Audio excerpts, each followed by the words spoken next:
আমাদের উপর গণতন্ত্রকে চাপিয়ে দেওয়া আছে গোলাম তৈরির কারখানা হিসেবে। গণতন্ত্র হচ্ছে গোলাম বানানোর কারখানা। এখান থেকে কি তৈরি হয় বলেন তো?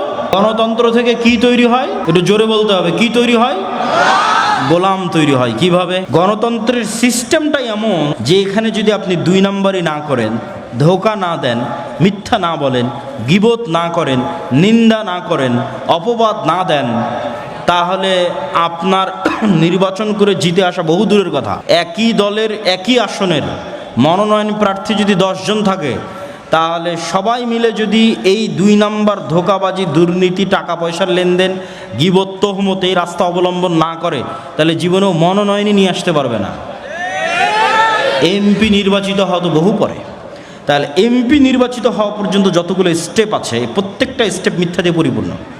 সারা বাংলাদেশের সবাই জানে নির্বাচন কমিশনারে যত এমপি তাদের হলফনামা জমা দিয়েছে, এদের 90% মিথ্যা হলফনামা জমা দিয়েছে। কে জানে না? সবাই জানে। তাহলে পুরো সিস্টেমটা তৈরি হয়ে আছে মিথ্যার উপর। তাহলে এবার বুঝেন, এই মিথ্যা, দুর্নীতি, ধোঁকাবাজির সিস্টেমের মধ্যে দিয়ে 300 এমপি নির্বাচিত হয়েছে। এই 300 এমপি আমার এবং আপনার কাছে নেতা, কিন্তু আল্লাহর দৃষ্টিতে এরা সব গোলাম। এই হলো সারমর্ম। তাহলে আমরা 300টা গোলাম নির্বাচন করছি না এমপি নির্বাচন করছি? একটু জোরে বলতে হবে, সাহস নাই নাকি আপনাদের? গোলাম নির্বাচন করছি। এই গোলাম যেহেতু একদম নিম্ন লেভেল থেকে দুর্নীতি করে অভ্যস্ত, এই গোলাম যেদিন এমপি হবে, এই গোলাম যেদিন মিনিস্টার হবে, এই গোলাম যেদিন প্রাইম মিনিস্টার হবে, সেই দিন এই গোলামকে কিনে নেওয়া ভারত আর আমেরিকার 2 মিনিটের ব্যাপার। কেননা ও তো আগে থেকেই টাকার কাছে বিক্রি হয়ে আছে। তাহলে যতক্ষণ আপনি সত্যবাদিতা, ন্যায়পরায়ণতার উপর না দাঁড় করাতে পেরেছেন জাতিকে, ততক্ষণ পর্যন্ত নেতা তৈরি হবে না, গোলাম তৈরি হবে। সে এমপি হলেও গোলাম, সে মিনিস্টার হলেও গোলাম, সে প্রাইম মিনিস্টার হলেও গোলাম।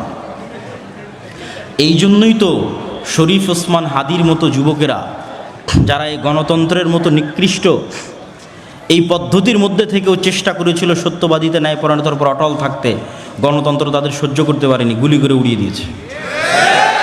কেননা এটা হুমকি। এরকম সত্যবাদী, এরকম ন্যায়পরায়ণ 500 জন যুবক, এরকম ন্যায়পরায়ণ, সত্যবাদী, শিক্ষিত, জ্ঞানী গুণী 500 যুবক যদি বাংলাদেশে তৈরি হয়ে যায়, তাহলে শুধু বাংলাদেশে ইসলাম প্রতিষ্ঠা সম্ভব নয়, সারা পৃথিবী বিজয় করা সম্ভব। কিন্তু এই গুণগুলো থাকতে হবে। ঈমান বিল গায়বে ইয়াকিন থাকতে হবে, শতভাগ তাওহীদ থাকতে হবে, জ্ঞান এবং শিক্ষা থাকতে হবে, সত্যবাদিতা, ন্যায়পরায়ণতা থাকতে হবে, অর্থনৈতিক মুক্তি থাকতে হবে। অন্তত 20% বাংলাদেশের মুসলমানকে লাগবে যে শতভাগ তাওহীদে বিশ্বাসী, যার ঈমান বিল গায়ব ইয়াকিনের লেভেলে শতভাগ, অন্তত 20%। নাহলে ইসলামী খেলাফত, ইসলামের রাষ্ট্র প্রতিষ্ঠা করা সম্ভব নয়।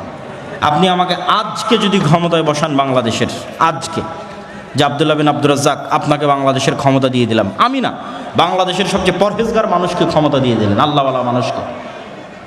কালকে বাংলাদেশের ক্ষমতায় বসে ঘোষণা দিলাম, আজ থেকে বাংলাদেশে ইসলামী আইন অনুযায়ী চলবে।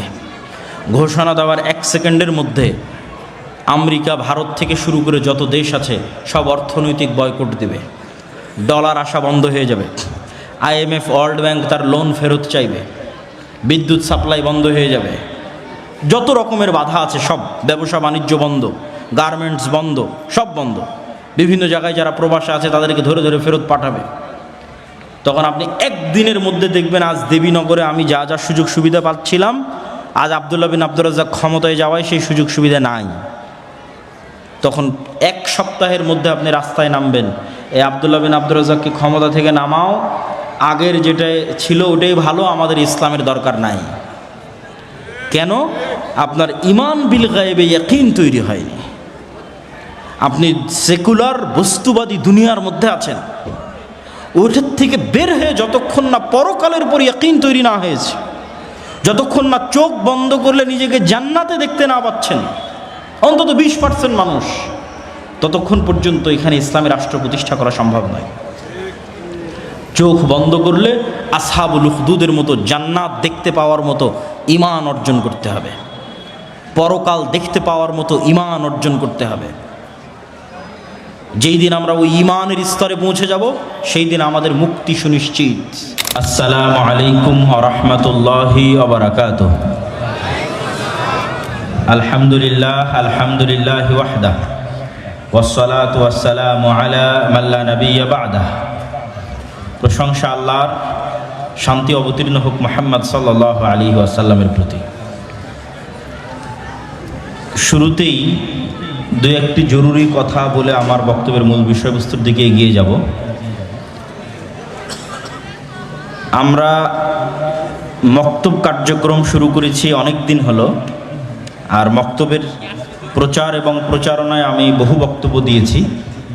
তবে আলহামদুলিল্লাহ আজকে আব্দুর রহিম বিন আব্দুর রাজ্জাক যেভাবে মক্তবের বিষয়টিকে তুলে ধরল এবং ইসলামী খেলাফত প্রতিষ্ঠার শুরু হিসেবে মক্তবের উপর গুরুত্ব আরোপ করে যেভাবে বক্তব্য দিল, তা আমার কাছে মনে হয়েছে যে আমি কখনো এত সুন্দর করে মক্তবকে তুলে ধরতে পারিনি। সে যত আজকে সুন্দর করে বক্তব্যকে তুলে ধরেছে।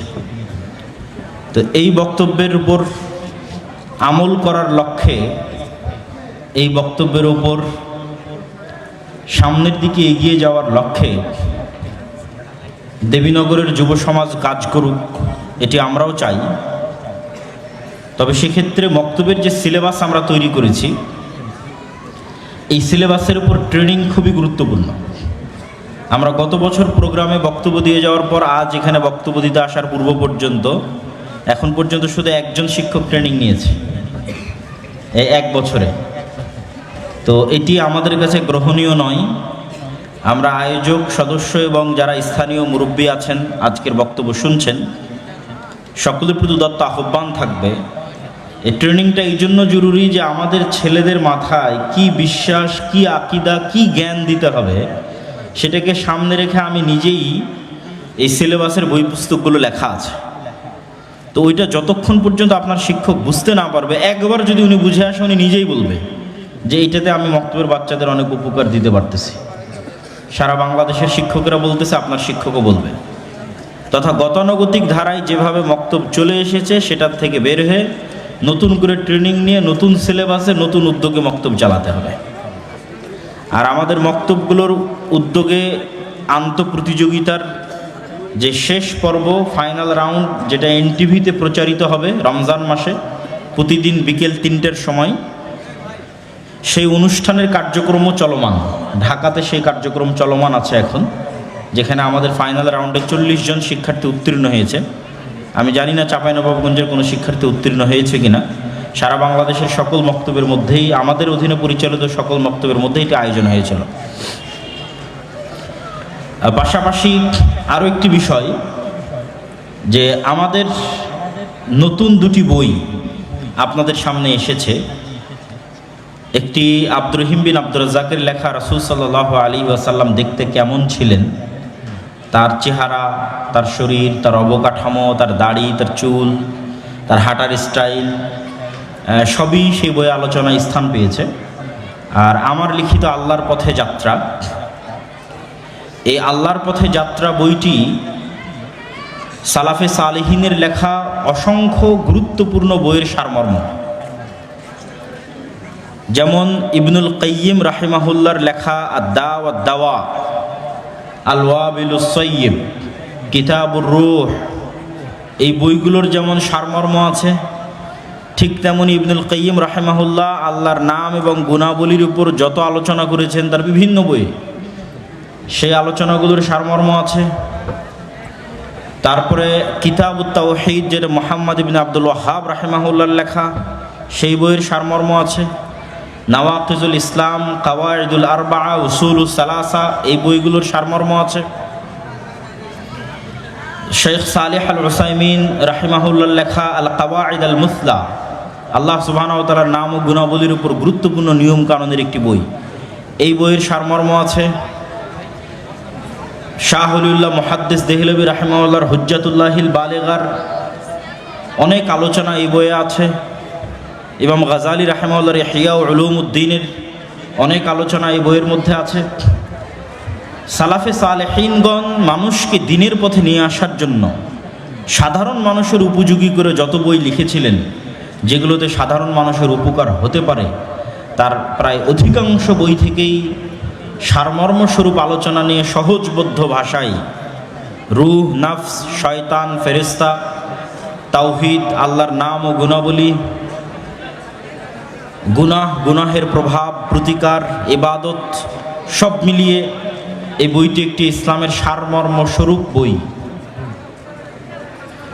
এবং আলহামদুলিল্লাহ এই বইয়ে কোনো ধরনের আকীদাগত ত্রুটি নাই, বরং আকীদার বাংলা ভাষায় লেখা, মানুষের জন্য সহজবোধ্য শ্রেষ্ঠতম একটা বই হতে পারে আল্লাহর পথে যাত্রা এই বইটি। তবে আমরা বলতে চেয়েছি যে মানুষ যেন ইসলামের খণ্ডিত অংশ নিয়ে ব্যস্ত না থাকে। আপনি যদি আজকে বলেন ইসলাম মানে শুধু আকীদা, তাহলে সালাত, সিয়াম, হজ, যাকাত কোথায় যাবে? কেউ যদি বলে ইসলাম মানে শুধু রাষ্ট্র ক্ষমতা, তাহলে মুআমালাত কোথায় যাবে? তা আমরা এটি ফুটিয়ে তুলতে চেয়েছি যে ইসলামের যে একটি সামগ্রিক রূপ, যেখানে অবশ্যই আকীদা সবচেয়ে গুরুত্বপূর্ণ। এই জন্য এই বইয়ের অধিকাংশ আলোচনাই আকীদার উপর, এবং ব্যতিক্রম ধর্মী একটি আকীদার বই হিসেবে গণ্য হতে পারে এই বইটি। কিন্তু তার পাশাপাশি আরও অন্যান্য গুরুত্বপূর্ণ আলোচনাও এই বইয়ে স্থান পেয়েছে। এই বইটি প্রত্যেকটি মসজিদ, মাদ্রাসা, স্কুল, কলেজে অন্তত সপ্তাহে একদিন 1-2 পৃষ্ঠা করে পড়ে পাঠচক্র হিসেবে জ্ঞান অর্জনের চেষ্টা করা উচিত। আজকের যারা মক্তব নিয়ে কাজ করছে, দাওয়ায়ে আল্লাহর যুব সমাজ দেবীনগর, তাদের প্রতি দত্ত আহ্বান থাকবে প্রত্যেক মসজিদে, দেবীনগরের প্রত্যেকটা মসজিদে এই বইয়ের উপর সাপ্তাহিক দার্স চালু করতে হবে। আল্লাহর পথে যাত্রা এই বইয়ের উপর। আল্লাহ সুবহানাহু ওয়া তাআলা আমাদের এই কার্যক্রমগুলোকে কবুল করুক। তারপরে সর্বশেষ জরুরি কথা, যেটা বলে আমার মূল বক্তব্যের দিকে এগিয়ে যাব, যারা আজকের প্রোগ্রামের আয়োজন করেছে তারা তো আপনাদের সহযোগিতাতেই চলবে। তাদের সহযোগিতা করা আপনাদের অত্যন্ত জরুরি কর্তব্য। তো অনেক সময় মনে হতে পারে যে আলেম ওলামা, মসজিদ, মাদ্রাসা তারা সবসময় অর্থনৈতিক সহযোগিতা চায়, কিন্তু আপনাকে এটাও বুঝতে হবে টাকা কেন গুরুত্বপূর্ণ। অর্থনৈতিক মুক্তি ছাড়া গোলামি থেকে মুক্তি হয় না। মুহাম্মদ সাল্লাল্লাহু আলাইহি ওয়াসাল্লাম যখন মক্কা থেকে মদিনায় হিজরত করেন, তখন তিনি দেখলেন মদিনার সব টাকা পয়সার কেন্দ্র হচ্ছে ইহুদিদের হাতে। আর মুহাম্মদ সাল্লাল্লাহু আলাইহি সাল্লামকে ঘোষণা করা হলো মদিনার প্রধানমন্ত্রী। তো টাকা যদি থাকে ইহুদির হাতে, আমি প্রধানমন্ত্রী হয়ে কি করব? লাভ নাই। এটা মুহাম্মদ সাল্লাল্লাহু আলাইহি ওয়াসাল্লাম আমাদের চেয়ে ভালো বুঝতেন। এই জন্য তিনি আনসারদের বললেন, আনসারীরা তোমরা তো কৃষক, আর মুহাজির যারা মক্কা থেকে এসেছে এরা ব্যবসায়ী, তোমরা তোমাদের সম্পত্তির বিভিন্ন অংশ এই মুহাজিরদের দিয়ে দাও, তারা ব্যবসা করুক। ব্যবসা করলে মদিনার অর্থনৈতিক কন্ট্রোল মুসলমানদের হাতে আসবে। হলোও তাই। আল্লাহর নবীর জীবদ্দশাতেই ওসমান ইবনে আফফান, আব্দুর রহমান ইবনে আউফ, জুবাইর ইবনে আল আওয়াম, তারা আল্লাহর নবীর জীবদ্দশাতে কোটিপতি হয়েছে। বদরের যুদ্ধ অবশ্যই একটি ধর্মীয় যুদ্ধ, কিন্তু বদরের যুদ্ধে ঘটার যদি ধারা পরিক্রমা দেখেন, তাহলে দেখবেন এখানে অর্থনীতির গুরুত্ব আছে। এইদিকে যদি কেবলা হয়, তাহলে বুঝতে হবে এটা হচ্ছে মক্কা, এটা মদিনা, এটা হচ্ছে শাম, সিরিয়া। মক্কা থেকে সমুদ্রের ধার দিয়ে তারা ব্যবসা করার জন্য সিরিয়াতে যেত। মুহাম্মদ সাল্লাল্লাহু আলাইহি ওয়াসাল্লাম যখন মক্কা থেকে হিজরত করে মদিনায় আসলেন, তখন ওদের এই ব্যবসায়িক রুট বন্ধ করে দিলেন মক্কার কাফের মুশরিকদের জন্য। ব্যবসায়িক রুট বন্ধ হয়ে যাওয়ায় আবু সুফিয়ান আর ফেরত আসতে পারে না মক্কায়। তখন আবু সুফিয়ান সাহায্য চেয়ে পাঠায় আবু জাহলের কাছে। মদিনা রাষ্ট্রের প্রতিষ্ঠায় 1 সপ্তাহ হয়নি, 10 দিন হয়নি, মানে অল্প কয়দিন হয়েছে। সেই মদিনা রাষ্ট্র আজকে আমাদের ব্যবসায়িক রাস্তা বন্ধ করে দিচ্ছে। তাহলে আজ মদিনা যদি শক্তিশালী হয়, কাল আমরা খাবো কি ব্যবসা না করতে পারলে? তখন ব্যবসায়িক রুট ক্লিয়ার করার জন্য বদরের যুদ্ধ হয়েছে। এই জন্য বদরের যুদ্ধ মদিনার মধ্যে হয়নি, মদিনা থেকে 300 কিলোমিটার দূরে সমুদ্রের তীরে বদরের যুদ্ধ হয়েছে। আমরা যে দুটি বইয়ের কথা বলছিলাম, আব্দুর রহিম বিন আব্দুর রাজ্জাক এবং আমার, হয়তো প্রোগ্রামের শেষ পর্যন্ত বইগুলো নাও থাকতে পারে। আপনারা যদি কেউ সংগ্রহ করতে চান, তাড়াহুড়া না করে ধীর স্থিরভাবে স্টেজের পিছনে গাড়ি থেকে সংগ্রহ করতে পারেন, যদি কেউ সংগ্রহ করতে চান। তো মুহাম্মদ সাল্লাল্লাহু আলাইহি ওয়াসাল্লাম অর্থনীতি ভালো বুঝতেন, টাকার গুরুত্ব ভালো বুঝতেন। আমাদেরকেও বুঝতে হবে। উম্মতে মুহাম্মাদি একটি ব্যবসায়ী জাতি। উম্মতে মুহাম্মাদিকে চাকুরিজীবী বানিয়েছে ইউরোপিয়ানরা।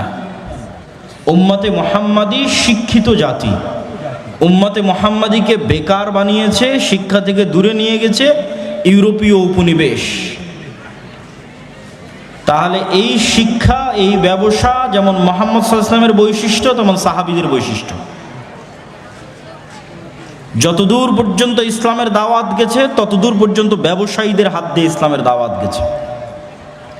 যত সাহাবীর জীবনী উঠাবেন, সব সাহাবীকে দেখবেন, অধিকাংশ সাহাবীকে দেখবেন নিজ বাড়িতে, নিজ ঘরে, নিজ এলাকায়, নিজ শহরে, নিজ জন্মস্থানে মারা যায়নি। ব্যবসার দাওয়াতের কাজে ছড়িয়ে পড়েছে, বিভিন্ন পৃথিবীর বিভিন্ন দিকে ছড়িয়ে গেছে। এক একজন এক এক জায়গায় মারা গেছে। কিন্তু উম্মতে মুহাম্মাদিকে এক নির্দিষ্ট জায়গাতেই, এক নির্দিষ্ট কাজেই চাকরের মতো থাকতে হবে, এই স্বভাব ইউরোপীয় উপনিবেশ থেকে এসেছে। তো অর্থনৈতিক গোলামি, অর্থনৈতিক মুক্তি ছাড়া গোলামি থেকে মুক্তি সম্ভব নয়। দান অত্যন্ত শক্তিশালী একটি ইবাদত। আমরা কেউ গ্যারেন্টি দিয়ে বলতে পারবো না যে যখন থেকে সালাত ফরজ হয়েছে আমার উপর, তখন থেকে আমি একদিনও সালাত কাজা করিনি, অতএব আল্লাহ তুমি আমাকে জান্নাত দিতে বাধ্য। এই চ্যালেঞ্জ দেওয়ার ক্ষমতা মানুষের নাই। আমরা কেউ বলতে পারবো না যে আল্লাহ আমি একদিনও একটা গুনাহ করিনি, অতএব আপনি আমাকে জান্নাত দিতে বাধ্য। এই চ্যালেঞ্জ দেওয়ার ক্ষমতা মানুষের নাই। তাহলে মানুষ কিভাবে জান্নাতে যাবে? আল্লাহর দয়ার উপর নির্ভরশীল। যে আল্লাহ যা সালাত আদায় করিনি মাফ করে দাও, যা গুনাহ করেছি মাফ করে দাও। তুমি মাফ না করলে জান্নাতে যেতে পারবো না। কিন্তু দুটো রাস্তা আছে নিশ্চিত জান্নাতে যাওয়ার। একটা হচ্ছে আল্লাহর রাস্তায় জিহাদ করে যদি কেউ শহীদ হয়ে যায়, ও জান্নাতে, জান্নাত ওর কাছে বিক্রি হয়ে গেছে। আর একটা টাকা দিয়ে যদি কেউ জান্নাত কিনে নেয়, কিভাবে টাকা দিয়ে জান্নাত বিক্রি হবে? কিয়ামতের মাঠে ধনী অবস্থায় উঠতে হবে, কিয়ামতের মাঠে কোটিপতি অবস্থায় উঠতে হবে, কোটি কোটি টাকার মালিক হয়ে কিয়ামতের মাঠে উঠতে হবে। কিন্তু ওই টাকার মালিক কিয়ামতের মাঠে নতুন করে হওয়া যাবে না, এই দুনিয়াতে থাকতেই কিয়ামতের অ্যাকাউন্টে জমা দিতে হবে। তাহলে কিয়ামতের মাঠে যখন কোটিপতি অবস্থায় উঠবেন, তখন যত পাওনাদার আছে, যত জরিমানা হবে সব পরিশোধ করতে পারবেন। দুনিয়াতেই যদি জরিমানা দিয়ে ইবাদতের কমতি পূরণ করা যায়, দুনিয়াতেই যদি জরিমানা দিয়ে গুনাহের কাফফারা দেওয়া যায়, পরকালের মাঠেও দেওয়া যাবে।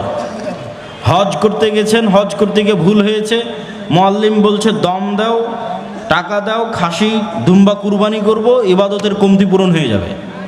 রমজান মাস আসতেছে, দিনের বেলা স্ত্রীর কাছে যদি ভুলবশত গিয়ে থাকেন, কবিরা গুনাহ। টাকা দিয়ে গোলাম আজাদ করেন, মিটে যাবে। টাকা দিয়ে 60 জন মিসকিনকে খাওয়ান, মিটে যাবে। তো টাকা দিয়ে তো দুনিয়াতেই কাফারা আদায় হয়ে যাচ্ছে, কিয়ামতের মাঠেও হবে। কিন্তু ওই টাকার মালিক কিয়ামতের মাঠে নতুন করে হওয়া যাবে না, এখন থেকে হয়ে যেতে হবে। কোটি কোটি টাকার মালিক দুনিয়াতেই হতে হবে, আর দান করে এই টাকা পরকালে নিয়ে যেতে হবে। দেখেন ঈর্ষা, রাসূল সাল্লাল্লাহু আলাইহি ওয়াসাল্লাম বলছেন দুটো বিষয়ে ঈর্ষা করা যায়। তার একটা হচ্ছে যাকে আল্লাহ কোটি টাকার মালিকও করেছে, আবার সেই টাকা আল্লাহর রাস্তায় ব্যয় করার সুযোগও দিয়েছে। এটা রেয়ার, খুব অল্প সংখ্যক মানুষ পৃথিবীতে পাবেন। কোটি টাকার মালিক হলে তো মানুষ আল্লাহকে ভুলে যায়। কোটি টাকার মালিক হলে তো সে মদ, জুয়া, নারী, দুবাই, জুয়ার পাব, মদের বার, এগুলোই তার জায়গা যখন মানুষ কোটি টাকার মালিক হয়। কিন্তু একজন মানুষ কোটিপতি, আবার ওই কোটি টাকা আল্লাহ তাকে আল্লাহর রাস্তায় ব্যয় করার তৌফিক দিয়েছে, এর চেয়ে সৌভাগ্যবান মানুষ পৃথিবীতে আর হতে পারে না। এই সৌভাগ্যবান মানুষ হওয়ার চেষ্টা করতে হবে। এটা দাউদ এবং সুলাইমানের বৈশিষ্ট্য। ঘরে বসে থাকা যাবে না। কোটি কোটি টাকা ইনকাম না করলে মুসলিম উম্মার মুক্তি নাই। কোটি কোটি টাকা ইনকামও করতে হবে, আল্লাহর রাস্তায় ব্যয় করতে হবে। আজকের বিশ্বে আপনারা খুব ভালো করেই বুঝতেছেন, খুব ভালো করে, এটা গ্রামের মানুষও বুঝে, যে ভেনেজুয়েলার প্রেসিডেন্টকে হাত পা বেঁধে কেন উঠিয়ে নিয়ে গেল। সবাই জানে যে ভেনেজুয়েলাতে কোটি কোটি ব্যারেল তেল আছে, ওই তেল দরকার আমেরিকার। তাহলে এটা টাকার যুদ্ধ। ডলার ভিত্তিক অর্থনীতি যদি পড়ে যায় একবার, ডলার ভিত্তিক অর্থনীতি পড়া আর আমেরিকার পড়া একই কথা। আর আমেরিকার পড়ে যাওয়া আর গণতন্ত্রের বিলুপ্তি একই কথা। আর যেই দিন আমেরিকা পড়ে যাবে, গণতন্ত্র বিলুপ্ত হয়ে যাবে, ওই দিন অর্ধেকের বেশি মুসলিম দেশে খেলাফা কায়েম হয়ে যাবে। সময় লাগবে না। তাহলে মূল অস্তিত্ব ঠিক আছে কোথায়? টাকার উপর। ওই যুগে মুহাম্মদ সাল্লাল্লাহু আলাইহি ওয়াসাল্লামের যুগের মদিনায় যেমন টাকার কন্ট্রোল ছিল ইহুদিদের হাতে, আজ 1400 বছর পর সারা পৃথিবীর টাকার কন্ট্রোল ইহুদিদের হাতে। সব IMF বলেন, ওয়ার্ল্ড ব্যাংক বলেন, সুদি কারবারের মূল মহাজন হচ্ছে তারা। নাম কাওয়াস্তে মুসলমান দেশগুলো স্বাধীন হয়ে আছে, একটা স্বাধীন নয়। কেননা তারা সবাই টাকার কাছে বিক্রি হয়ে আছে, লোন নিয়ে, ঋণ নিয়ে।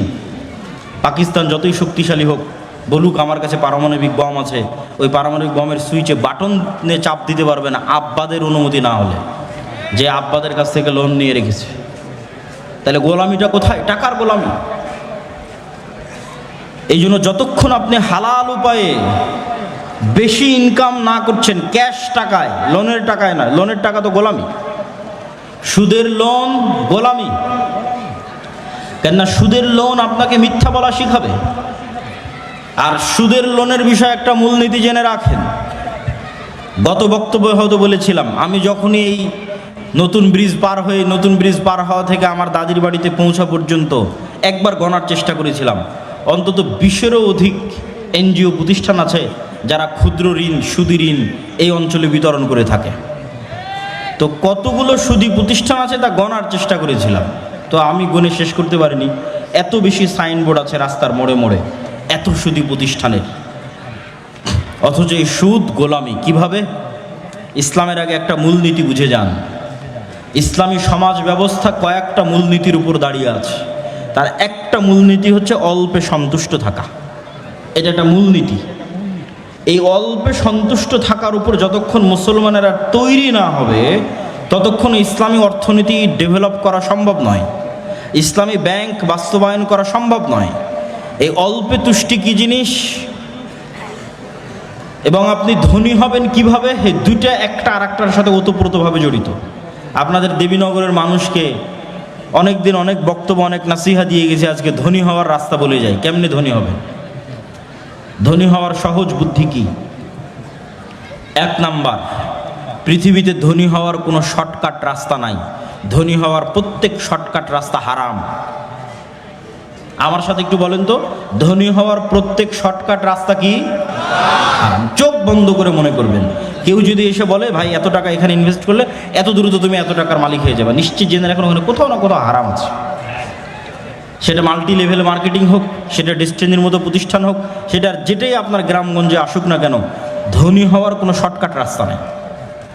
তাহলে ধনী কিভাবে হবে? কম্পাউন্ড ওয়েতে ধনী হবে। আপনাকে উদাহরণ দিয়ে বোঝায়, বুঝতে পারবেন। আমার এই হাতে 50 লক্ষ টাকা আছে, এই হাতে 1 টাকা আছে। আপনাদেরকে আমি বললাম আপনি 50 লক্ষ টাকা নেবেন না এই 1 টাকা নেবেন, যে 1 টাকা প্রতিদিন দ্বিগুণ হবে। আজ 1 টাকা, কাল 2 টাকা, পরের দিন 4 টাকা, তারপরের দিন 8 টাকা, তারপরের দিন 16 টাকা। কয়দিন দ্বিগুণ হবে? 30 দিন। 30 দিন এই 1 টাকা দ্বিগুণ হবে। 50 লক্ষ টাকা নেবেন না 1 টাকা নেবেন? তো বেশিরভাগ মানুষ বসে বসে চিন্তা করতে পারে যে 2 টাকা 4 টাকা হবে, 4 টাকা 8 টাকা হবে, 8 টাকা 16 টাকা, 16 টাকা 32 টাকা, 30 দিন পর্যন্ত যেতে আর কতই বা হবে? 400-500 টাকার বেশি হওয়ার কথা না, হতে 50 লক্ষ টাকা নেই। কিন্তু এখান থেকে উঠে গিয়ে আপনি ক্যালকুলেটরে মারিয়েন, মোবাইলে তো ক্যালকুলেটর আছে, চ্যাট জিপিটি আছে, যে 1 টাকাকে দ্বিগুণ হারে বাড়াতে থাকলে 30তম দিনে গিয়ে এটা 1 কোটি টাকা পার হয়ে যায়। আর এই 50 লক্ষ টাকা আপনি নেবেন, এটা 50 লক্ষই আছে, আর এটা বাড়তে বাড়তে বাড়তে বাড়তে 1 কোটি পার হয়ে গেছে। তাহলে প্রতিদিন অল্প অল্প করে বাড়বে, এটা হলো ধনী হওয়ার রাস্তা। কেমনে ধনী হবেন? এই 50 লক্ষ টাকা আপনাকে দিয়ে দিলাম, দেবীনগরের প্রত্যেক মানুষকে বললাম নাও তোমাদের 50 লক্ষ টাকা দিয়ে দিচ্ছি। আজকে এখান থেকে উঠে গিয়ে যে বলবে আমি এই 50 লক্ষ টাকা দিয়ে একটা এসি কিনবো, একটা ফ্রিজ কিনবো, একটা মোটর সাইকেল কিনবো, একটা ভালো জামা কাপড় কিনবো, বাড়ি মাটির ছিল ভেঙে পাকা করব, এই জীবনে কোনো দিন ধনী হতে পারবে না। কেন ধনী হতে পারবে না? ওটাই অল্প তুষ্টির সাথে সম্পর্ক করে আলোচনা আপনাকে বুঝাচ্ছি। আর যাকে 50 লক্ষ টাকা দিলাম, এখান থেকে গিয়ে চিন্তা করতেছে আমার গায়ের জামা ছেঁড়া আছে, ছেঁড়াই থাক, আমার পায়ের স্যান্ডেল ছিঁড়া আছে, ছিঁড়াই থাক, বাড়ি মাটির আছে, মাটিরই থাক, বাড়িতে ফ্যান নাই দরকার নাই, বাড়িতে এসি নাই দরকার নাই, বাড়িতে ফ্রিজ নাই দরকার নাই। আগে চলো এই 50 লক্ষ টাকা এমন জায়গাতে ব্যয় করি যেখান থেকে আবার 1 টাকা ইনকাম হবে। এই মানুষ ধনী হয়ে যাবে, কোটিপতি হয়ে যাবে। সময় লাগবে, 30 বছর পর কোটিপতি হয়ে যাবে, 40 বছর পর কোটিপতি হয়ে যাবে। কেননা ও ওই রাস্তা জানে যে রাস্তায় গেলে কোটিপতি হওয়া যায়। আর যে এই 50 লক্ষ টাকা নিয়ে গিয়ে এসি, ফ্রিজ, মোটর সাইকেল, মাটির বাড়ি পাকা এই জায়গায় ব্যয় করেছে, ও কেন ধনী হতে পারবে না? ও যে মোটর সাইকেল কিনেছে ওখানে তেল কিনতে আবার টাকা লাগবে, ও যে এসি ফ্রিজ কিনেছে ওটার বিদ্যুৎ বিল দিতে আবার টাকা লাগবে, ও ও যে মোবাইলের ওয়াইফাই নিয়েছে ওটার বিল দিতে আবার টাকা লাগবে, তাহলে ও এমন জায়গাতে ব্যয় করেছে যেখান থেকে আরও খরচ বাড়তেছে। এইভাবে ধনী হয় না। পৃথিবীর কোনো ধনী এই ওয়েতে ধনী হতে পারবে না। কোথায় ব্যয় করতে হবে? যেখানে খরচ হওয়া তো বহু দূরে থাক, খরচ বাড়া তো বহু দূরে থাক, পারলে আরও 1 টাকা ইনকাম হবে, সেখানে ব্যয় করতে হবে। এটা হলো ধনী হওয়ার রাস্তা। আর অল্পে তুষ্টি, এটার সাথে মিলিয়ে কি বলতে চাচ্ছি, ইসলামে সুদভিত্তিক লোন বহু পরে থাক, কর্জে হাসানা কেউ নিবে, যে কর্জে হাসানা, ভাই আপনি আমাকে 10,000 টাকা দেন, আমি 2 মাস পর আপনাকে দিয়ে দিব, এটাকে আল্লাহ অনেক বড় নেকির কাজ বলেছে কোরআনে। আমায় ইউকরিদুল্লাহ করজান হাসানা, কে আছে আল্লাহকে কর্জে হাসানা দিবে? কর্জে হাসানাকে আল্লাহ অনেক বড় ইবাদত বলেছে। তো এই কর্জে হাসানা কখন জায়েজ? আপনি কর্জে হাসানা দিয়ে এসি কিনতে পারেন, কর্জে হাসানা দিয়ে ফ্রিজ কিনতে পারেন।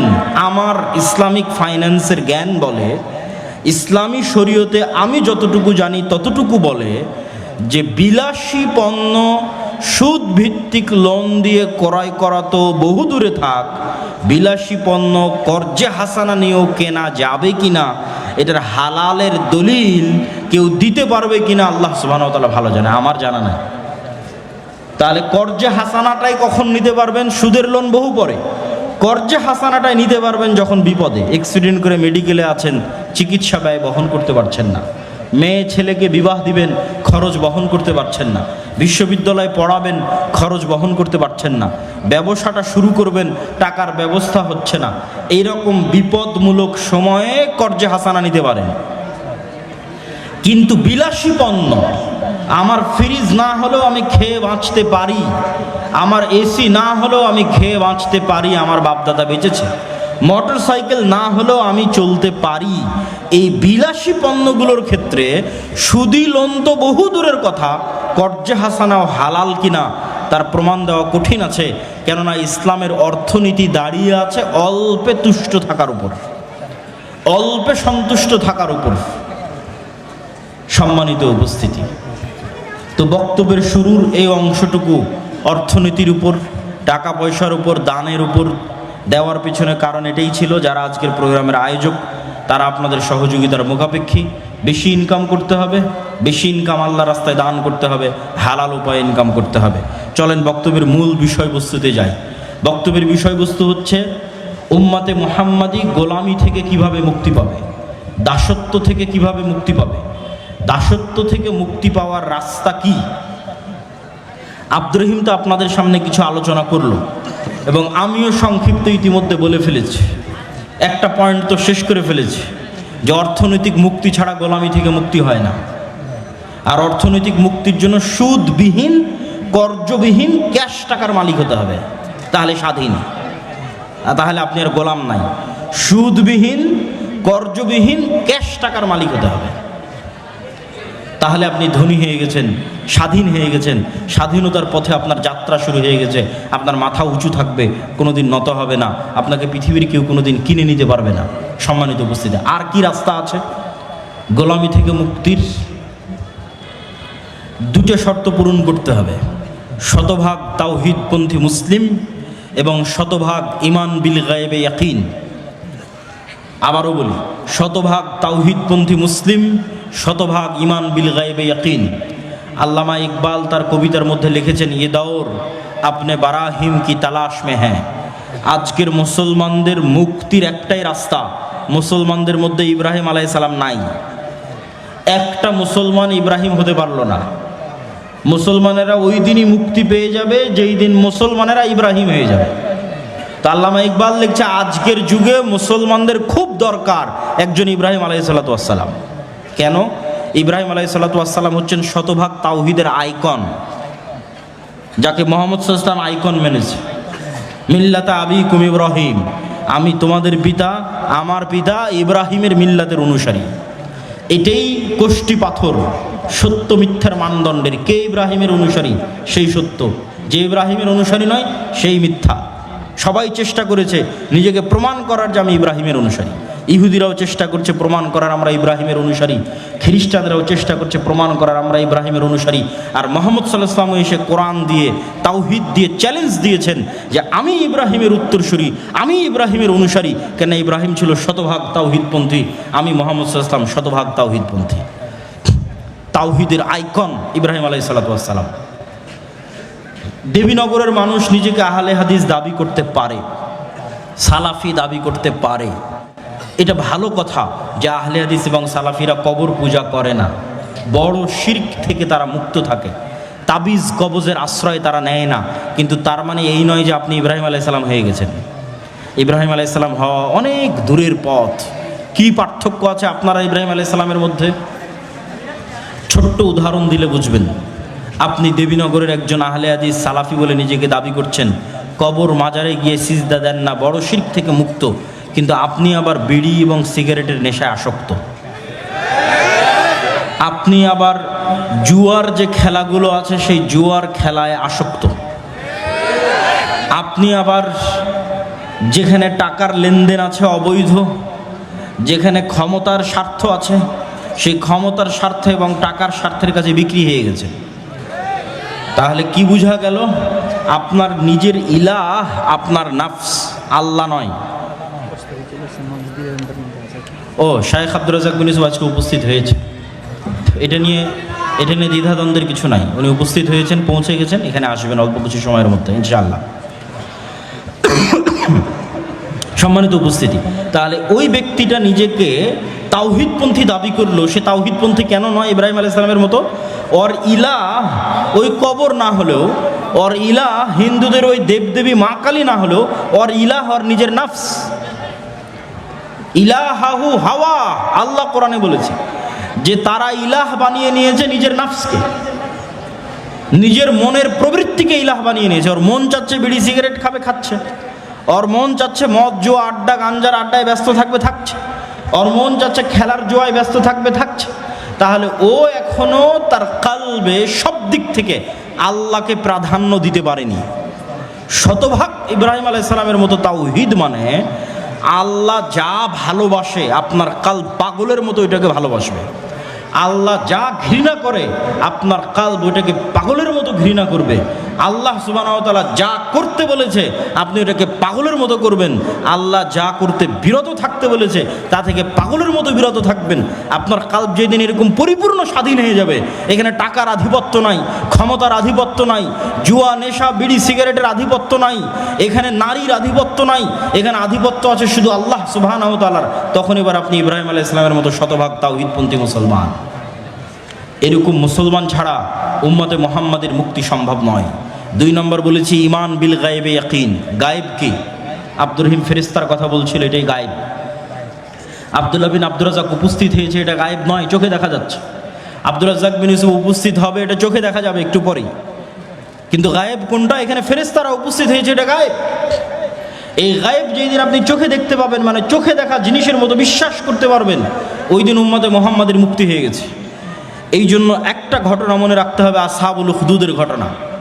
ওয়ামা নাকামু মিনহুম ইল্লা আইয়ুমিনু বিল্লাহিল আজিজিল হামিদ। আসহাবুল উখদুদকে বলা হলো ঈমান ছাড়ো, না হলে এই যে জাহান্নামের আগুন, এই আগুনে ঝাঁপ দাও। তো আসহাবুল উখদুদ ঈমান পরিত্যাগ না করে ওই আগুনে ঝাঁপিয়ে পড়লো। তো আপনি কি মনে করেন এই আগুনে ঝাঁপিয়ে পড়া এত সহজ? আজকে দেবীনগরে একটা আগুন জ্বালালাম আর আপনাদের বললাম হয় ঈমান ছাড়াও আগুনে ঝাঁপা এত সহজ নয়। কখন সহজ ওটার রাস্তা বলে দিই, সেটাই ঈমান বিল গায়বে ইয়াকিন। ওই আসহাবুল উখদুদ ওই আগুনের মধ্যে আগুন মনে করে ঝাঁপিয়ে পড়েনি, ওরা দেখতে পাচ্ছিল চাক্ষুষ যে আগুনই তো জান্নাত, এটা দেখতে পেয়েছে যে আমরা যে আগুনের মধ্যে ঢুকছি আমরা তো জান্নাতে ঢুকতেছি। আর যখন পেছন মুড়িয়ে নিজের বাড়ি এবং নিজের ঘরের দিকে তাকিয়েছে, মনে করেন আপনাদের বাড়ি ঘর এসি ফ্রিজ ফ্যান বিদ্যুৎ সব আছে, ওখানে ওরা দেখছে কি এখানে তো জাহান্নামের আগুন জ্বলতেছে, দেখতে পাচ্ছে যে আমি যদি আমার বাড়িতে ফিরে যাই তো ওখানে তো জাহান্নামের আগুন জ্বলছে, আর যদি আগুনের মধ্যে ঢুকে যাই তো এখানে তো জান্নাত দেখতে পাচ্ছি। এটা যতক্ষণ দেখতে না পাবেন, ভিজুয়ালাইজ না করতে পারবেন, আপনার ঈমান যতক্ষণ ওই পর্যায়ে না যাবে ততক্ষণ পৃথিবীর মুসলমানদের মুক্তি সম্ভব নয়। বাংলাদেশের মুসলমানদের মুক্তি সম্ভব না। এই জন্য আমি বলেছি অন্তত 20% বাংলাদেশের মুসলমানকে লাগবে যে শতভাগ তাওহীদে বিশ্বাসী, যার ঈমান বিল গায়ব ইয়াকিনের লেভেলে শতভাগ, অন্তত 20%। নাহলে ইসলামী খেলাফত, ইসলামী রাষ্ট্র প্রতিষ্ঠা করা সম্ভব নয়। আপনি আমাকে আজকে যদি ক্ষমতায় বসান বাংলাদেশের, আজকে যে আব্দুল্লাহ বিন আব্দুর রাজ্জাক আপনাকে বাংলাদেশের ক্ষমতা দিয়ে দিলাম, আমি না, বাংলাদেশের সবচেয়ে পরহেজগার মানুষকে ক্ষমতা দিয়ে দিলেন, আল্লাহওয়ালা মানুষকে, কালকে বাংলাদেশের ক্ষমতায় বসে ঘোষণা দিলাম আজ থেকে বাংলাদেশে ইসলামী আইন অনুযায়ী চলবে। ঘোষণা দেওয়ার 1 সেকেন্ডের মধ্যে আমেরিকা, ভারত থেকে শুরু করে যত দেশ আছে সব অর্থনৈতিক বয়কট দেবে, ডলার আসা বন্ধ হয়ে যাবে, IMF ওয়ার্ল্ড ব্যাংক তার লোন ফেরত চাইবে, বিদ্যুৎ সাপ্লাই বন্ধ হয়ে যাবে, যত রকমের বাধা আছে সব, ব্যবসা বাণিজ্য বন্ধ, গার্মেন্টস বন্ধ, সব বন্ধ। বিভিন্ন জায়গায় যারা প্রবাসে আছে তাদেরকে ধরে ধরে ফেরত পাঠাবে। তখন আপনি একদিনের মধ্যে দেখবেন আজ দেবীনগরে আমি যা যা সুযোগ সুবিধা পাচ্ছিলাম, আজ আব্দুল্লাহ বিন আব্দুর রাজ্জাক ক্ষমতায় যাওয়ায় সেই সুযোগ সুবিধা নাই। তখন 1 সপ্তাহের মধ্যে আপনি রাস্তায় নামবেন, এই আব্দুল্লাহ বিন আব্দুর রাজ্জাককে ক্ষমতা থেকে নামাও, আগের যেটা ছিল ওটাই ভালো, আমাদের ইসলামের দরকার নাই। কেন? আপনার ঈমান বিল গায়বে ইয়াকিন তৈরি হয়নি। আপনি সেকুলার বস্তুবাদী দুনিয়ার মধ্যে আছেন, ওইটার থেকে বের হয়ে যতক্ষণ না পরকালের উপর ইয়াকিন তৈরি না হয়েছে, যতক্ষণ না চোখ বন্ধ করলে নিজেকে জান্নাতে দেখতে না পাচ্ছেন অন্তত 20% মানুষ, ততক্ষণ পর্যন্ত এখানে ইসলামী রাষ্ট্র প্রতিষ্ঠা করা সম্ভব নয়।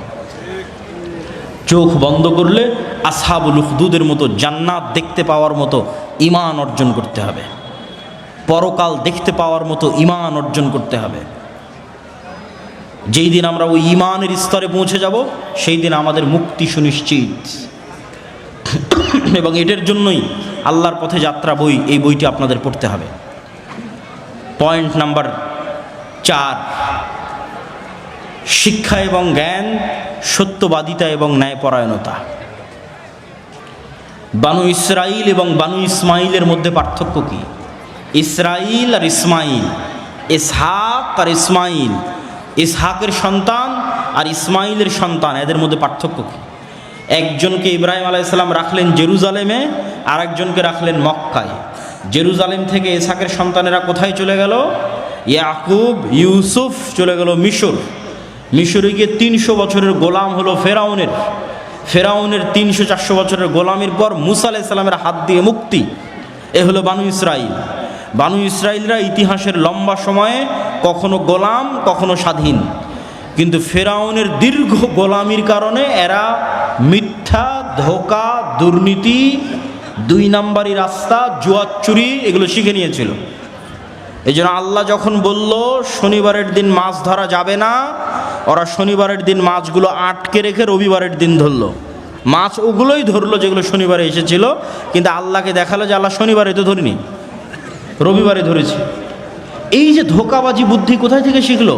ফেরাউনের গোলাম থাকা অবস্থায় শিখেছে। এবার বানু ইসমাইল থাকতো মক্কায়। মক্কায় নদী আছে? নাই। সমুদ্র আছে? নাই। আবাদ হয়? নাই, কিচ্ছু নাই। তাহলে মক্কা মানুষ কেন দখল করবে?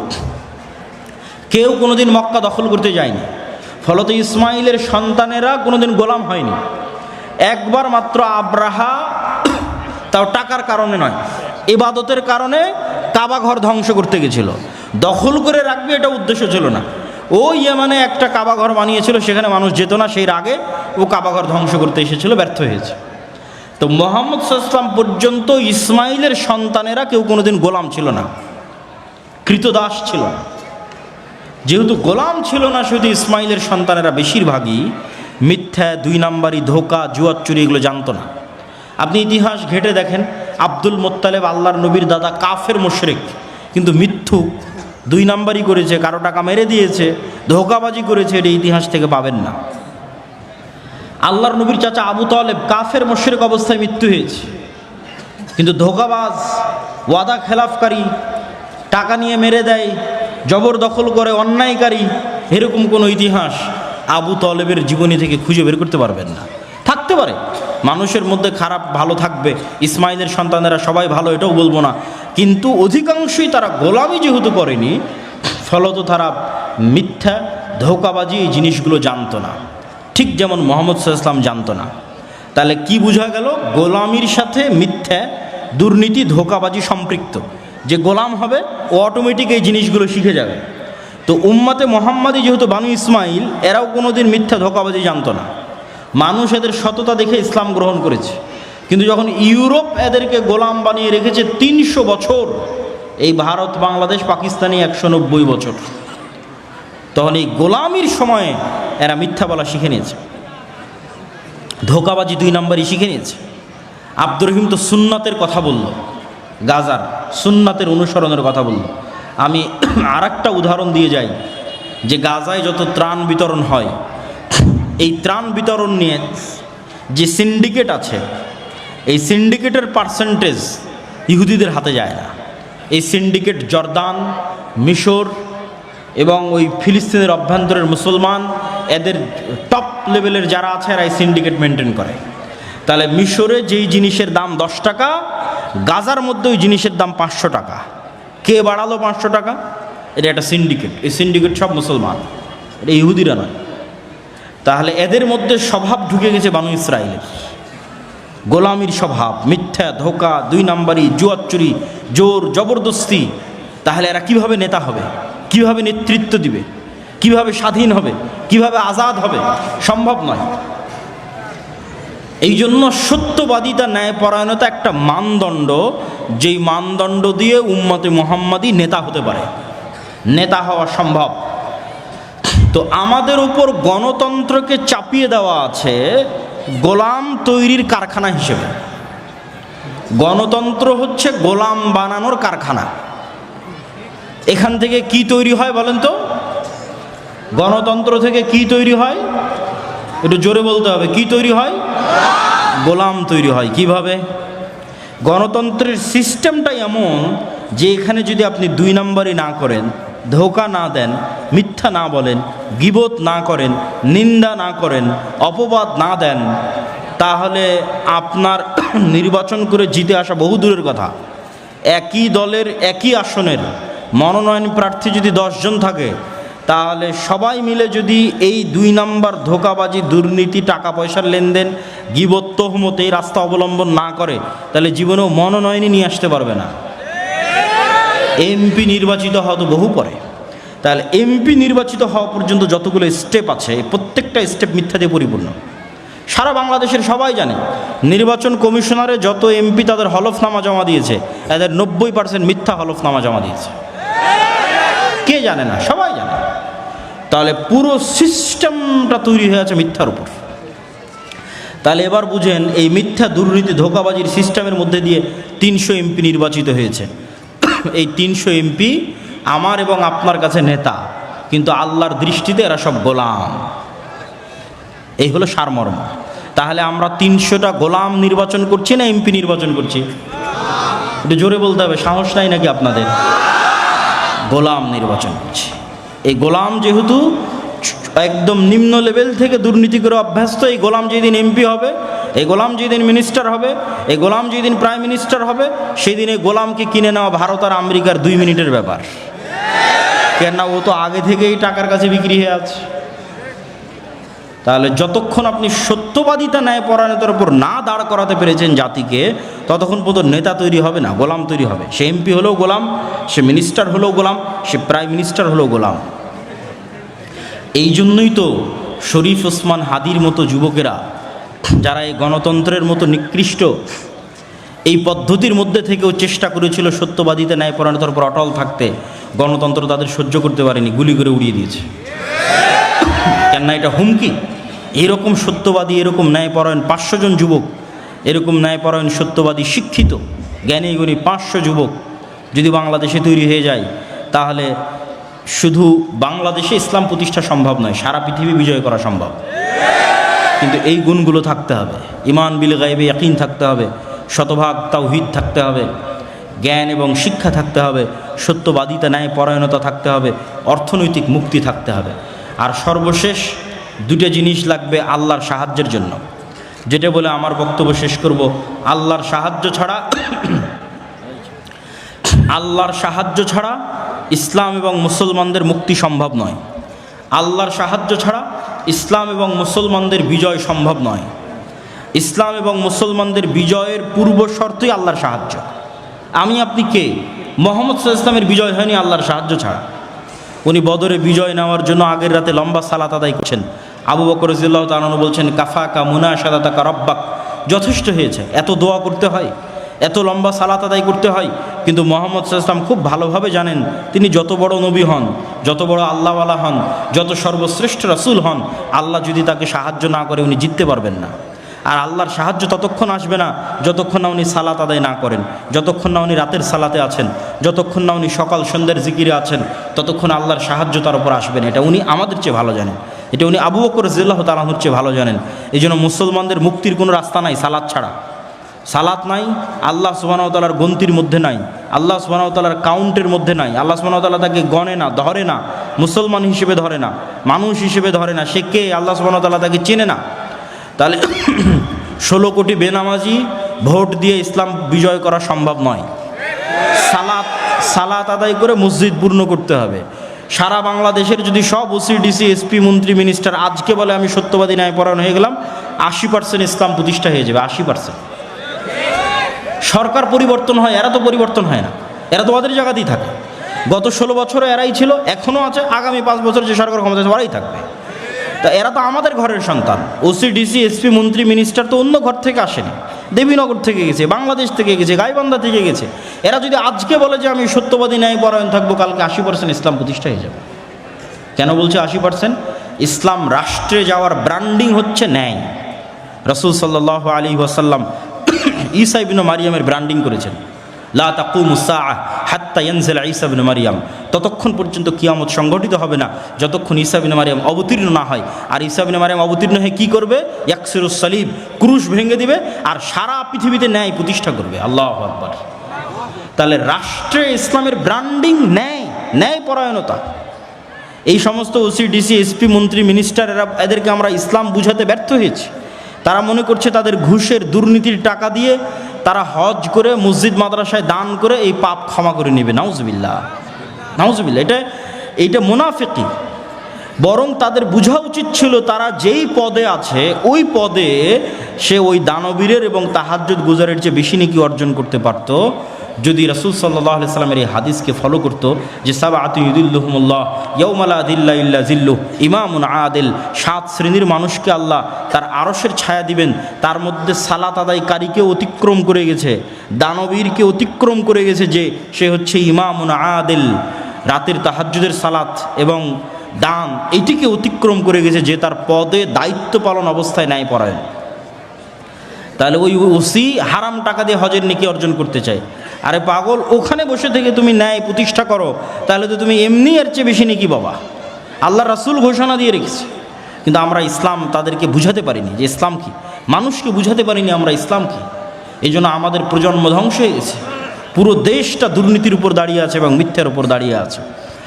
বলছিলাম আল্লাহর সাহায্য, মুহাম্মদ সাল্লাল্লাহু আলাইহি ওয়াসাল্লাম আল্লাহর সাহায্য ছাড়া জয়লাভ করতে পারেনি। আর আল্লাহর সাহায্য আনার জন্য 2টা জিনিস লাগবে, সালাত এবং জিকির।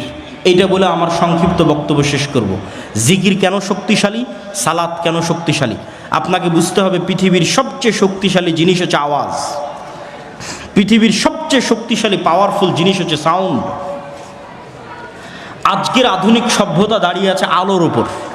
আমি এখানে কথা বলছি, এটা আলোর মধ্যে দিয়ে মোবাইলে গেছে, মোবাইল থেকে আলোর মধ্যে দিয়ে টাওয়ারে গেছে, টাওয়ার থেকে এটা এখন আমেরিকাতে গিয়ে বাজতেছে। এখন আমার কথা, এখন আমেরিকায় বাজতেছে কেন? আলোর গতি খুব দ্রুত, ওর মধ্যে দিয়ে ডাটা ট্রান্সফার হচ্ছে, শব্দ যাচ্ছে, ছবি যাচ্ছে, ভিডিও যাচ্ছে। এটা আল্লাহ যেদিন পৃথিবী সৃষ্টি করেছে ওই দিন থেকেই যায়, মানুষ জানতো না, আজকে মানুষ জানতে পেরেছে। তাহলে আজকের আধুনিক সভ্যতা দাঁড়িয়ে আছে আলোর উপর। কিন্তু এই আলোর চেয়ে তো পাওয়ারফুল একটা জিনিস যেটার ধারে কাছে বিজ্ঞানীরা নাই, সেটা হচ্ছে আওয়াজ, সেটা শব্দ। এটার কিছু জ্ঞান আল্লাহ সুলাইমান আলাইহিস সালাতু ওয়াস সালামকে দিয়েছিলেন, কিছু। ওমা উতিতু মিনাল ইলমি ইল্লা কালিলা।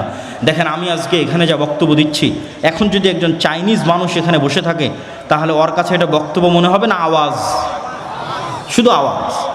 আর এখানে যদি একটা চাইনিজ এসে বক্তব্য দেয়, আপনারা কি মনে করবেন এটা বক্তব্য চলতেছে না শুধু আওয়াজ চলতেছে? শুধু আওয়াজ চলতেছে। এইরকমই আওয়াজের একটা ফরম্যাট উচ্চারণ করলে এখানে যে পিঁপড়া চলতেছে, এখানে যে মাছি এবং মশা আছে, কোন আওয়াজ ওই মছামাছি বুঝে ওটা যদি আমি উচ্চারণ করতে পারতাম ওই স্টাইলটা, যেমন আমি এখন একটা আওয়াজের ধরন উচ্চারণ করতেছি, ঠিক যখন আরবি বলতেছি ওটা আর এক ধরন, ইংরেজি বলতেছি ওটা আওয়াজের আর এক ধরন, তো আওয়াজের কোনো একটা ধরন উচ্চারণ করলে ওই মাছি বুঝতো যে আমি মাছিকে বলতেছি মাছি তুমি এখান থেকে উড়ে যাও, ও সাথে সাথে উড়ে যেত। আওয়াজের কোনো একটা ধরন উচ্চারণ করলে পাখি বুঝতো এবং পাখি আমার কথা বুঝে বলতেও পারতো, আমিও তার কথা বুঝতে পারতাম। এই জ্ঞান আল্লাহ সুলাইমান আলাইহিস সালাতু ওয়াস সালামকে দিয়েছিলেন। পুরো পৃথিবীর সব কিছু আওয়াজ বুঝে, আওয়াজ শুনে। আওয়াজ পৃথিবীর সবচেয়ে শক্তিশালী টেকনোলজির নাম। সুলাইমান আলাইহিস সালাতু ওয়াস সালাম বললেন রানী বিলকিসের সিংহাসনকে নিয়ে আসতে হবে। ক্বালা ইফরিতুম মিনাল জিন, ইফরিত নামক জিন বলল আপনি যেখানে বসে আছেন ওখান থেকে উঠার পূর্বে সিংহাসন নিয়ে আসবো। আরেকজন আল্লাযী ইনদাহু ইলমুম মিনাল কিতাব, সে জিন না মানুষ তার বর্ণনা কোরআনের আয়াতে নাই, কিন্তু কোরআনের আয়াতে বলা হচ্ছে যে আর একজন যাকে আল্লাহ কিতাবের জ্ঞান দিয়েছিল সে বলল আপনার চোখের পলক পড়ার পূর্বে সিংহাসন এখানে উপস্থিত হবে। তো কোরআনের ধারা বিবরণীতে বোঝা যাচ্ছে জিন নিয়ে আসতো গায়ের শক্তিতে, আর যে বলল চোখের পলকে নিয়ে আসবো এ নিয়ে আসবে জ্ঞানের শক্তিতে। সে জ্ঞান কি?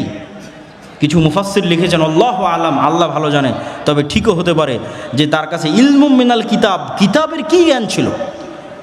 কিছু মুফাসসির লিখেছেন লাউহে মাহফুজের বিশেষ জিকির, আল্লাহ সুবহানাহু ওয়া তাআলার বিশেষ কোনো জিকিরের জ্ঞান ওই ব্যক্তির কাছে অথবা ওই জিনের কাছে ছিল, যেটা বলা হচ্ছে আল্লাহ ইনদাহু ইলমুম মিনাল কিতাব, যে জিকির উচ্চারণ করে চোখের পলকে সিংহাসনকে ওখান থেকে সুলাইমান আলাইহিস সালাতু ওয়াস সালামের সামনে নিয়ে আসা হয়েছে। শব্দের চেয়ে পাওয়ারফুল কিছু পৃথিবীতে নাই।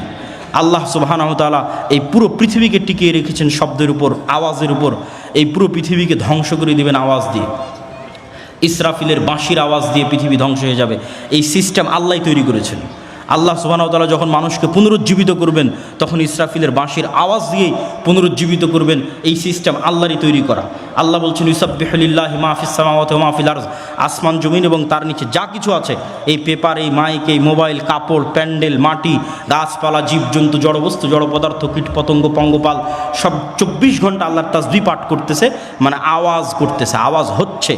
কিন্তু ওই পিঁপড়ার চলার আওয়াজ যেমন আমি শুনতে পাই না, এদের আওয়াজ আমি শুনতে পারতেছি না। শুধু এটাই নয়, এরা শুধু আওয়াজ করতেছে না, এরা আওয়াজ বুঝে। এই মুয়াজ্জিন যখন আজান দেয় তখন মুয়াজ্জিনের আওয়াজ যতদূর পর্যন্ত যায় প্রত্যেক জীবজন্তু, জড়বস্তু, জড় পদার্থ, কীট পতঙ্গ, পঙ্গপাল ওই আওয়াজটা বুঝে যে আল্লাহু আকবার বলা হলো এবং এটার পক্ষে কিয়ামতের মাঠে সাক্ষী দিবে আল্লাহু আকবার। তাহলে এবার বুঝেন, আশা করি আমি বুঝাতে পেরেছি যে আওয়াজ খুব পাওয়ারফুল একটা কিছু। এবার বুঝেন আমাদের কাছে যে কোরআন আছে, এই কোরআন কার আওয়াজ? একটু জোরে বলেন তো, কোরআন কার আওয়াজ? আল্লাহর আওয়াজ। এটা আল্লাহর শব্দ, আল্লাহর বাক্য। এই জন্য তাজবিদের গুরুত্ব আছে। কেন মুহাম্মদ সাল্লাল্লাহু আলাইহি সাল্লাম যেইভাবে উচ্চারণ করেছেন, উচ্চারণ যদি ওইভাবে হয় তাহলে জিবরাইলের সাথে মিলবে। জিবরাইলের সাথে মিললে লাউহে মাহফুজের সাথে মিলবে, লাউহে মাহফুজের সাথে মিললে আল্লাহর সাথে মিলবে। আল্লাহু আকবার। এটা আল্লাহ সুবহানাহু ওয়া তাআলার নিজের আওয়াজ। এই জন্য এটা আফজালুজ জিকির, শ্রেষ্ঠতম জিকির। এই জন্য কোরআন যদি মানুষ অর্থ না বুঝেও পড়ে, শুধু যদি ওই ফরম্যাট উচ্চারণ করে, ওই সাউন্ড উচ্চারণ করে কোরআনের, তবুও মানুষ সকল উপকার পাবে কোরআনের। জিন, জাদু, বদনজর, রহমত, বরকত যা দরকার মানুষের, সবচেয়ে শক্তিশালী জিনিস আল্লাহ সুবহানাহু ওয়া তাআলা উম্মতে মুহাম্মাদীকে দিয়েছে, সেটা কোরআন। কিন্তু এই কোরআন থেকে আমরা দূরে। তাহলে আমরা কি শিখব আর কি করব আর কেমনে আমরা মুক্তি পাবো আর কেমনে আমরা উন্নতি হব? সালাত কেন সর্বশ্রেষ্ঠ ইবাদত? কেননা সালাতও একটা জিকির। আকিমিস সালাত লিযিকরি। মানুষের কালবের উচিত 24 ঘন্টা আল্লাহর জিকির করা, কিন্তু 24 ঘন্টা পারে না যেহেতু, এই জন্য সর্বনিম্ন 5 বার অন্তত আল্লাহকে স্মরণ করতে হবে, না হলে আল্লাহর গণনার খাতা থেকে বাদ চলে যাবে। ওই 5 বার জিকির করার যে সিস্টেম, সেটা হচ্ছে সালাত। দিনে রাতে 24 ঘন্টায় 5 বার অন্তত আল্লাহকে মসজিদে গিয়ে স্মরণ করতে হবে। আর এই কালব যতক্ষণ আল্লাহ সুবহানাহু ওয়ার সাথে সংশ্লিষ্ট, কানেক্টেড না থাকবে, ততক্ষণ আল্লাহর সাহায্য আসবে না। আল্লাহ সুবহানাহু ওয়া তাআলা মুসা আলাইহিস সালামকে বলেছেন ওয়ালা তানিয়া ফি জিকরি, আমাকে জিকির করতে, স্মরণ করতে ভুলিও না। কল্পনা করেন, এমনি কল্পনা করেন যে মুসা আলাইহিস সালাতু ওয়াস সালাম 1 সপ্তাহ থেকে সালাত আদায় করে না, 1 সপ্তাহ থেকে আল্লাহর জিকির করে না, তাহলে আজকে যদি মুসা আলাইহিস সালাম লাঠি ছাড়ে, সাপ হবে না। কেন? মুসা আলাইহিস সালামের কালব আল্লাহর থেকে ডিসকানেক্টেড হয়ে গেছে। তাহলে ওনার হাতের যে লাঠি, ওটাও ডিঅ্যাক্টিভেট হয়ে গেছে, আর কাজ করতেছে না, আর কাজ করবে না, অ্যাক্টিভেট নাই। যতক্ষণ এই কালব আল্লাহর সাথে কানেক্টেড, ততক্ষণ এই পিছনে যদি বিশাল ফেরাউনের বাহিনীও থাকে আর সামনে যদি বিশাল সমুদ্র থাকে, তখন এই লাঠিও কাজ করবে। কেননা কালব আল্লাহ সুবহানাহু ওয়া তাআলার সাথে সম্পৃক্ত আছে, কানেক্টেড আছে। এই জন্য উম্মতে মুহাম্মাদের বাঁচার রাস্তা সালাত, উম্মতে মুহাম্মাদের বাঁচার রাস্তা জিকির, এবং সালাতের ক্ষেত্রে 5 ওয়াক্ত সালাতের পরে রাতের সালাত। সালাতের এতটুকু বলে শেষ করি। আজকে আমরা যে ইন্টারনেট, যেই মোবাইলের যোগাযোগের মাধ্যমে 1000 কিলোমিটার দূরে বসে থাকা আমেরিকার কোনো শিক্ষকের কাছে হয়তো ক্লাস করতেছি, জুমে, গুগল মিটে, লাইভে, হোয়াটসঅ্যাপে, ফেসবুকে সরাসরি দেখতেছি। এইটা যেমন প্রযুক্তি, এর চাইতে হাজারো লক্ষ কোটি গুণ শ্রেষ্ঠতম প্রযুক্তি হচ্ছে সালাত। যেটা জমিনে বসে থেকে যে কেউ এই প্রযুক্তি, এই মাধ্যম এটা অবলম্বন করে 7 আসমানে থাকা রব্বুল আলামিনের সাথে লাইভ কানেক্টেড হয়ে যেতে পারবে। বলেন আল্লাহু আকবার। আমি হাদিসের অনুবাদ আমার ভাষায় করলাম। রাসূল সাল্লাল্লাহু আলাইহি ওয়াসাল্লাম বলেছেন, মানুষ যখন সিজদার দিকে তাকিয়ে থাকবে এবং তার অন্তর যখন আল্লাহ সুবহানাহু ওয়া তাআলার সাথে কানেক্টেড থাকবে, সালাতে যখন দাঁড়াবে, যতক্ষণ সালাতে তার মনোযোগ থাকবে ততক্ষণ আল্লাহ সুবহানাহু ওয়া তাআলা তার মুখোমুখি থাকবেন। যখন সালাতে তার অন্তর অমনোযোগী হয়ে যাবে, তখন আল্লাহ সুবহানাহু ওয়া তাআলার বান্দার মুখোমুখি থাকেন না। এটার ব্যাখ্যা ইবনুল কাইয়িম রাহিমাহুল্লাহ লিখেছেন যে আল্লাহ সুবহানাহু ওয়া তাআলা নূরের পর্দা সরিয়ে বান্দার সরাসরি মুখোমুখি হন। আর সেটাকে আমি আরও সহজ ভাষায় বুঝার জন্য বললাম যে জমিনে বসে থেকে রব্বুল আলামিনের সাথে, 7 আসমানের সাথে সরাসরি সংযোগ তৈরি করার পৃথিবীর একমাত্র প্রযুক্তি হচ্ছে সালাত। এই জন্য সূর্যগ্রহণে সালাত, চন্দ্রগ্রহণে সালাত, বৃষ্টি প্রার্থনায় সালাত, জানাজায় সালাত, বিপদ আপদে সালাত। সালাত ছাড়া উম্মতে মুহাম্মাদির বাঁচার কোনো রাস্তা নাই। জিকির ছাড়া, কোরআন ছাড়া উম্মতে মুহাম্মাদির বাঁচার কোনো রাস্তা নাই। আল্লাহ সুবহানাহু ওয়া তাআলা আমাদের আজকের এই বক্তব্যের উপর আমল করার এবং আল্লাহর পথে যাত্রা এই বইটি প্রত্যেক মসজিদ, মাদ্রাসা, স্কুল, কলেজ সেগুলোতে বাস্তবায়ন করার এবং প্রতি সপ্তাহে অন্তত একটা পাঠচক্র আয়োজন করার তৌফিক দান করুক। আল্লাহুম্মা আমিন। ওয়া আখিরু দাওয়ানা আনিল হামদুলিল্লাহি রাব্বিল আলামিন। আসসালামু আলাইকুম ওয়া রাহমাতুল্লাহি ওয়া বারাকাতুহু।